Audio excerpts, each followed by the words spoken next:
It makes me feel responsible, but irresponsible. Disgusting, sad. That they're using for seconds lasts for centuries. Shouldn't be there. That's a big price to pay for a very small convenience. Are you sure that you would want to pay that price? Are you sure that you want your children to pay that price? Man is primarily responsible for that. Everything we buy is covered in plastic. We're Plasticide, and we're a group of students hoping to raise awareness of the issues surrounding single-use plastics. These microparticles and small plastics are going into the food chain at the very bottom, so in the algae, in the corals, and then it's building up in the food chain, causing their deaths in other ways by toxins.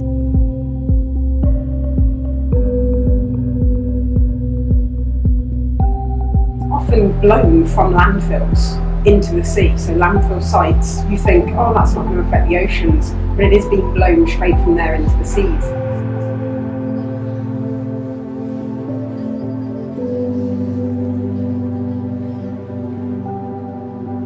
It's changing their behaviour, and that's what's so scary. It's changing things like it's feminising some fish so that the males no longer reproduce as effectively as they used to. It can change social structure of groups. It's changing the whole dynamics of our ecosystems.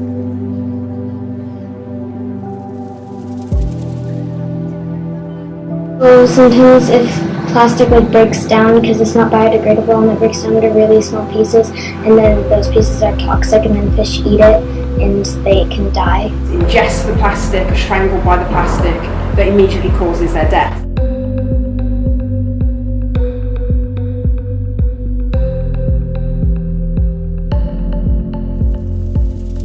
Fish in the water can eat the trash, and that can cause them to get sick and die.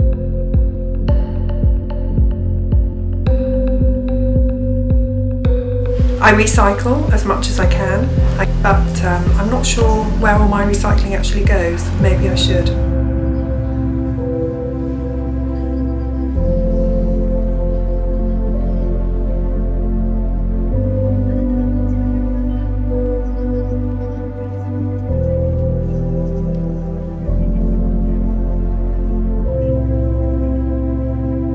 I think the plastic we use should have like an end-of-life design. We are now living without single-use carrier bags.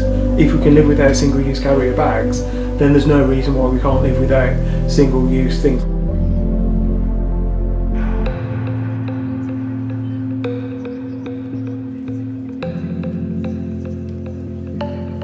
In our research, we discovered that recycling alone simply isn't enough. So we decided ourselves to try a week free from single-use plastics, and contacted other people who are also doing their bit. When I first started to boycott plastic, there weren't really many alternatives available. Things like the coffee cups, the water bottles. Once you've done it, once you've sourced the alternatives, yes, I think it is. I think it's very easy. So I have my coffee cups, I have my water bottles, I know I don't want a straw. It's such a simple thing to do, but can make a big change. And we should support businesses to make these changes as well, by changing our behaviour first. Go to supermarkets and only buy loose food. So bars, because those squeeze liquid soaps, they come in bottles that stay for like 100 years.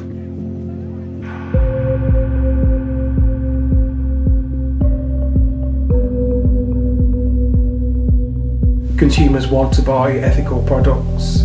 Consumers want to buy from companies that are responsible to human beings and to the planet. And I think companies that are seen to be environmentally responsible have a competitive edge over those that don't. And consumers are increasingly choosing to buy products and services that are environmentally friendly. There are some other things than plastic that we can use. I mean, they're not as good, but they're better than plastic. Like maybe cardboard and paper. It's better to reduce your waste, it's better to reuse your packaging, it's better to not use packaging at all. It would be inconvenient to go for a week without single-use plastics. Lots of people say to me, oh, it's easy for you, we can't do it because it costs a lot of money to go plastic-free, but I really do think it's cheaper.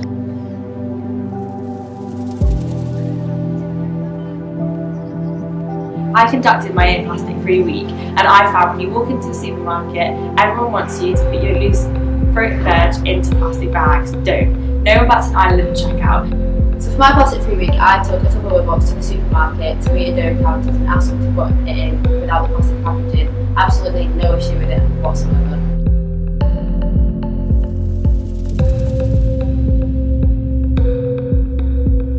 You can also take your own bags to the supermarket. This way you're saving money and also helping the environment. I also found out that tea bags actually have plastic in them, so I started using loose leaf tea, which long term is actually cheaper. Most coffee shops now charge extra if you don't take in your own reusable cup. So why wouldn't you want to save money? During my plastic free week, I tried to find cosmetic products that didn't contain any plastic or weren't contained in plastic packaging, which I found pretty straightforward. And there's the less obvious types of plastic, the microplastics or even the nanoplastics, so smaller than a fingernail.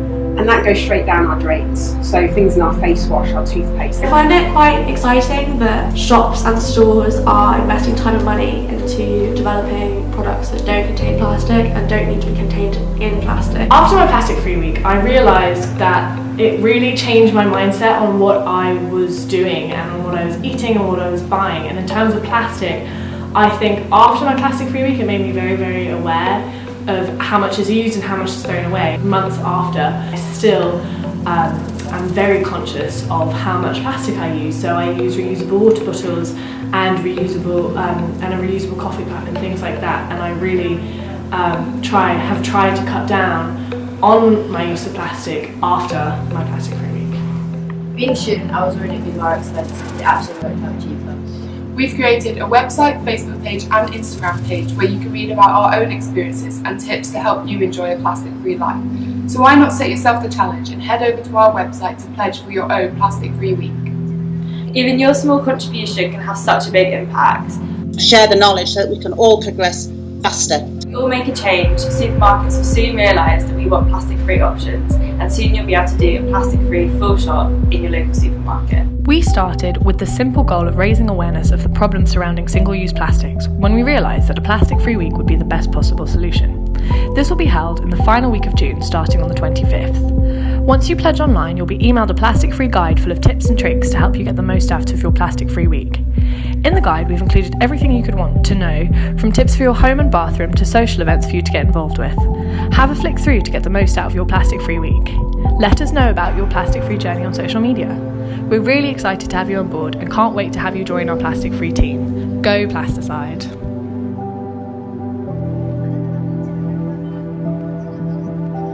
I'm a plastic addict. I'm a plastic addict. I'm a plastic addict. I pledge to a plastic-free week.